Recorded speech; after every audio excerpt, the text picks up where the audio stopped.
Welcome to Belief Busters Podcast, where we change the world one belief at a time. True transformation happens when we question if the beliefs we hold are of truth, or simply someone else's belief that we have internalized as our own. I'm your host, Rev Cherie Taylor-Jones, and I'm glad you could join us on the journey. Welcome to another episode of Belief Busters. Today we're looking at our beliefs around wealth, about expansion, about thriving in the world. And we have a special guest, Gabe Peterson, who's with us today. And I'd like to welcome him and ask him to tell you a little bit about himself. Welcome, Gabe. Hey, sure. Yeah, absolutely. Thank you for having me on the show. Yeah. And you asked about myself, right? That was the next question. Yes. So yeah, my name is Gabe. I am up here in beautifully sunny right now, not always Seattle, Washington. I currently what I'm doing, I'm a real estate investor. We do flips, wholesales, buy and holds, all that kind of stuff. And also I run two podcasts, one at the Real Estate Investing Club and the other one at Pursuing Greatness, which is about how to master your health, wealth, relationships, and spirit. Okay, great. And I've asked you on here because I love that you're in the field of wealth, of real estate. I mean, you're doing expansiveness around wealth. And so I really thought it would be great for our listeners to kind of go on the journey of what were your first indoctrinated beliefs around wealth? This is a very important topic for me specifically because I grew up in a house. Well, before I say anything, I want to say my parents are awesome. I love them to death. You know, yes. Parents, they always do their best. Of course they do. Yeah. From where they are, from their level of consciousness, right? From their level of understanding, they try to do the best that they can. Absolutely. Yep. Absolutely. But so I grew up in a family that was very 9 to 5. That, you know, you got a job, you went to work at that job, and that is kind of how much you had. You know, that is what was coming in, and it wasn't a belief. It wasn't anything that was taught to me. I feel like these things aren't necessarily, you know, somebody doesn't come and sit you down and say, okay, this is how the world works. You know, you go, you get a job. It's just things that you kind of learn by osmosis. And this is kind of the mentality or the belief system that I kind of just accepted to be true based on what I saw going around me growing up. I agree with you that our parents may not sit us down and say, okay, this is how the world works. But in their operating in the world, we learn and we absorb and we take that in. And I came from a very similar household in which you know, the goal was to go to school so you could get a good job, to do the 9 to 5. And you needed to get that education so you could make a decent amount of money in the 9 to 5 to take care of yourself and your family, right? Yep. And I remember when I started not really fitting into that mold, it freaked my family out. I don't know about you, but my family was like, what is wrong with this girl? Why isn't she just settling down and doing the 9 to 5? How did you shift from that mentality of like, this is what responsible adulthood looks like, of getting that job that you work, you know, get your pension, and that's how you do it? Yep. Yeah. And it's funny. It's a very scary thing. Whenever you do something that is against the beliefs that you grew up with. And, you know, they could be explicit beliefs or implicit beliefs. It doesn't matter. Whenever you get to the point where you're making a decision that's opposed to those beliefs, it's always, you know, it's very stress inducing. But so how did I get there? How did I kind of break out of that mindset? So I guess it kind of started with books. So I was always kind of really into books. I loved reading. And I got into a lot of philosophy, and it kind of led me down the path of Stoicism, which, you know, there's a whole bunch of different belief systems out there. I love the Stoics, so like Marcus Aurelius, Epictetus, those kind of writers, and reading them kind of led me down the path of self-development, and then reading books like Think or Grow Rich and Rich Dad Poor Dad. Yes. And so after reading enough of these kind of books, the way that they thought, their mindset started to seep into my own belief system. And I kind of used their ammunition, their mindset to reflect on how I was approaching the world and how I wanted to approach the world. And I think it's really important that when you're changing a belief, your emotions are not going to agree with you. Your belief is. Yes. Say more about that, Gabe. Say more about that, because that's an important piece. Yeah, for sure. No, I agree. It's so I mean, whenever you are doing something that's against your belief, or if you change a belief, which is a logic-based thing, it is you're changing something that is, that is basically how you're going to be acting in the world. Mm-hmm. But your emotions don't know that. Your emotions don't. That's not how they operate. And so whenever you change your belief, it doesn't matter how strongly you agree with this new belief system. You have to go through the fear of the emotions that were already tied to the previous belief. And so you just need to take that action that corresponds with the new belief until that your emotions catch up to the belief system that you've kind of created in your mind. And so that's kind of what I had to do. I read all these books. I had this new belief system. It got to the point where I graduated college. And I didn't do it successfully, to be honest. I graduated college and I needed to make, the transition into, creating my, taking my step, going into my career. And I froze. I knew what I wanted to do. I wanted to make a business. I wanted to create wealth. I wanted to do all these things, but I didn't have anybody in the back, saying, you can do this, you can do this. And so my emotions were saying, you can't do this. This is not an option. And so, so I froze. And I did the 9 to 5 for many years. Actually, I went and became a management consultant. I worked at Microsoft, T-Mobile, AT&T for 7 years. It took me 7 years to finally get through those. The whole time I was like 1 foot into the corporate world and 1 foot out. I was never 100% in. And that kind of existence is really hard to do. You really do have to live in accordance with your beliefs, or else you're just kind of a puddle out there. So eventually, I took the leap. I started to make a few businesses. I wasn't all in at that point, so they were really crappy businesses. I wasn't making a lot of money, but eventually, my beliefs kind of caught up with me because I had enough success, and I was able to really stand in what I believe. And now I'm in real estate. I am living the beliefs that I had originally wanted to live back in the day. Wonderful. So you no longer believe that you have to work for a corporation 9 to 5 is what I'm hearing. And I don't believe that, but it's not, that's nothing to say negative to say about, working in a corporation. Absolutely. Everybody's path is different, and there's definite benefits to that path, Correct. Working on a team, getting to be involved in things that are much, much bigger than you could, start out with if you're going to do your own business. There's benefit to that. There's a reason why you'd want to do that. So I'm not saying this to denigrate the corporate world or anything like that, but if you want to live with your beliefs, you can do it. Yes. And that's the key. There are many paths to wealth. There's many paths to living a fulfilling life. And when we make choices, it doesn't mean other people's choices are bad or awful. They're great choices for them. So this is about how do we make great choices for ourselves today. If we've discerned that the 9 to 5 grind in corporate America is really not what we want, and there is another path that we can take, I'm here to help them facilitate that. And you are going to tell us how you did your journey out to get where you are today.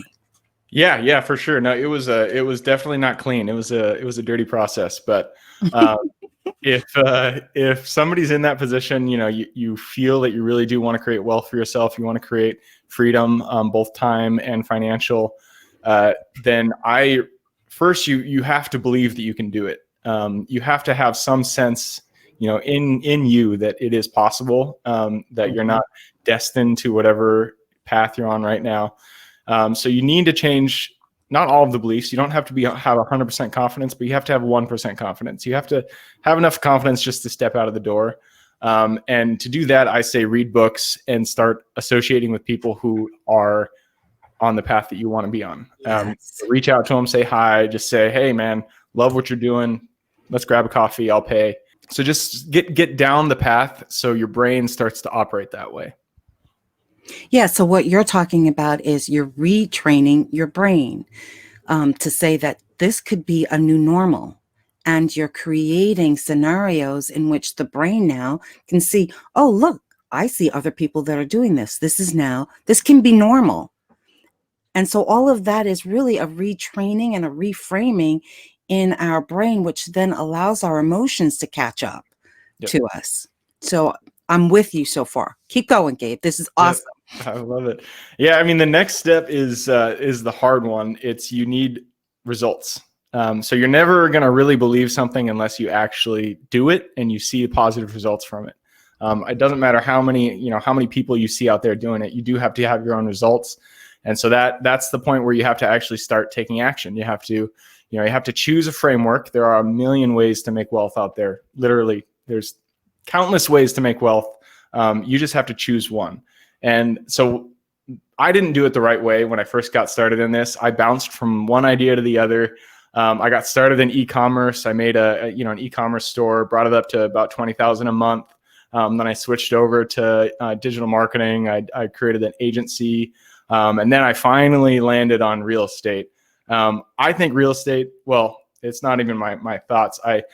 If you look at statistics, the statistics that's out there right now is that 90% of the world's millionaires were created through real estate. So real estate, if you do have an inclination for it, it is a tried and true method of creating wealth, lasting wealth.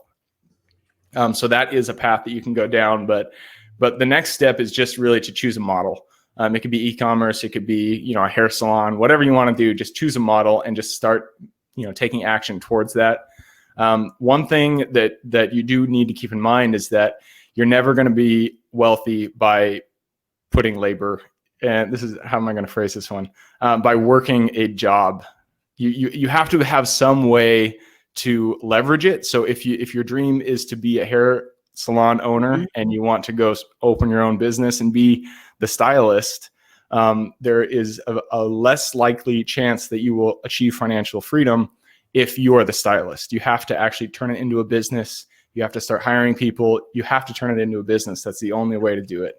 The first one is just, you have to take a step, you have to choose a model, and then start walking down that path. The path that I chose, that I finally landed on, was real estate. I think it's the best path to go I guess you have to have a certain personality for it, but it is. I love real estate. It's a really great path to go down. You meet people, tons of people out there. It's a very social career path to go down. It's also very analytical, so you do have to have the analytical side. You mentioned that we have to figure out a way of moving from that mindset of being the doers to leveraging other people to help us do. Can you expand a little bit on that? Yeah, I mean, if you're strictly talking about, having a bigger impact, which means creating more wealth, because that's what wealth is. It's more impact, it's more value being added to the world. Then it's not done by an individual contribution. Individuals make up the greater whole, but it is not done by just one person cutting hair. And I'm just going to keep going down that example because that's what we're using here.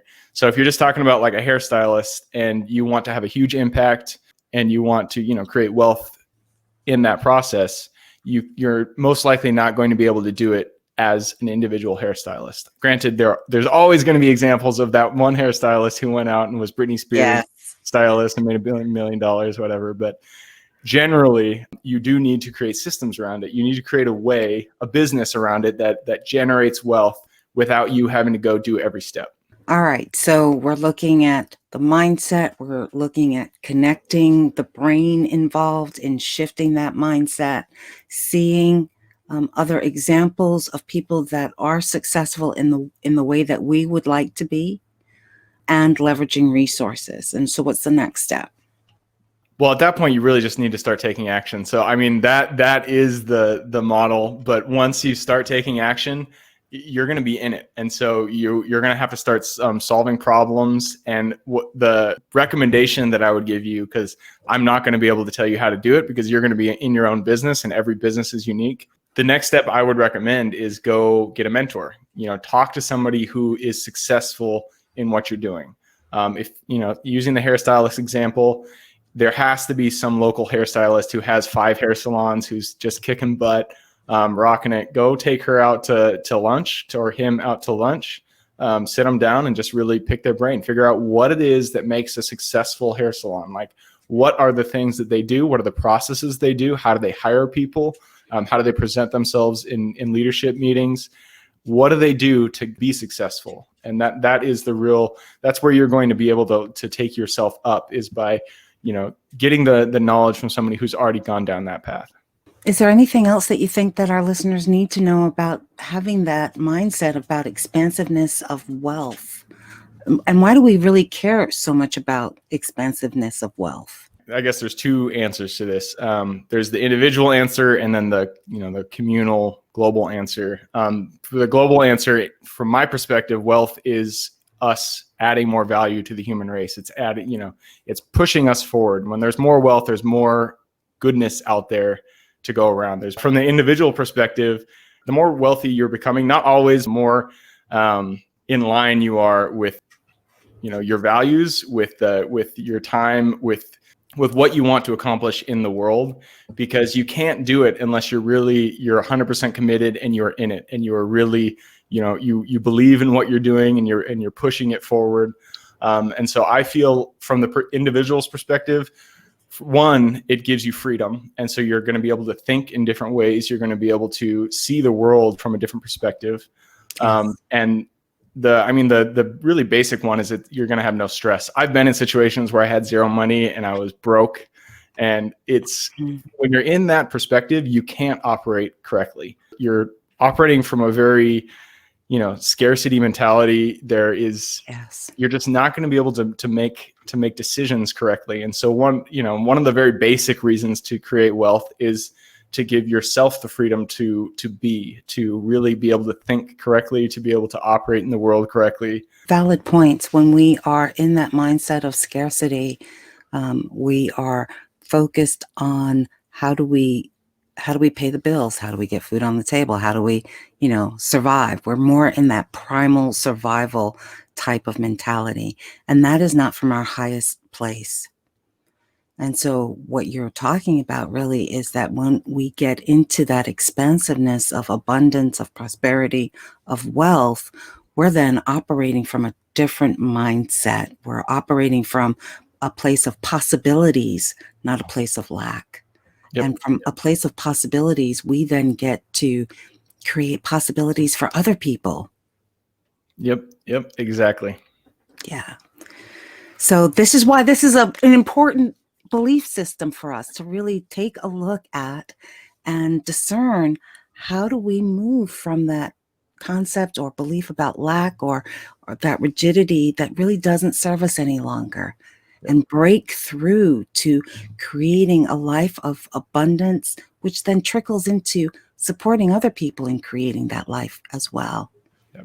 Yeah. And another reason why I think this is so important for everybody, even if you don't, if you don't like capitalism or whatever belief system you have that kind of puts a negative tint towards wealth. One thing that I saw in my own life is, when I didn't have money, it's not that I was resentful of other people, but I didn't have like a positive orientation towards wealth. And then once I started to change the belief system and, take action and change things, that it also changed my relationship to other people and to wealth. And now I want other people to succeed. When I see people, succeeding in business, in any other areas of life, I'm like, yes, that's good. I'm glad you were able to do that, because you see the perspective of, if one person wins, everybody wins. Yes. And so it changes your relationship to how you orient towards other people. I agree. 100%. Yes. How do people work with you? How do they get in contact with you? Yeah, for sure. So we have the Real Estate Investing Club, therealestateinvestingclub.com. is the podcast. It's also we have where we're launching a course, an ebook, and a mentorship program for anybody who does want to get into real estate, who wants to choose that path. So if you go to therealestateinvestingclub.com, that's probably the best way to reach out. Okay, great. We are so pleased that you were able to join us to talk about this topic that a lot of us don't want to talk about. It seems like it's not spiritual enough for us to talk about. But here's the thing, my friends. Wealth and abundance is part of our spirituality and our growth and our possibilities. So yes, we do need to look at this. Look at your beliefs around it. Do you have that mentality that if you're rich, you're one of those people? Because then, you're in division, you're not in oneness. And so that's an indication that this is a belief you need to look at. So once again, we're just so thrilled that Gabe was with us and sharing these insights. And we'll see you next time on Belief Busters. See you on the flip side. If you are enjoying these conversations about assessing your belief systems and how to transform outdated beliefs, then please subscribe and give us a positive review. To support this podcast and its transformative work, you can also become a sponsor for as little as $5 a month. You can reach Rev Cherie at info@beliefbusterspodcast.org. To continue on this journey of evolution, you can also get my book, Turning Your Why into Why Not, at Amazon or any other bookstores, which gives you practical tools to do this work. See you next time on the flip side.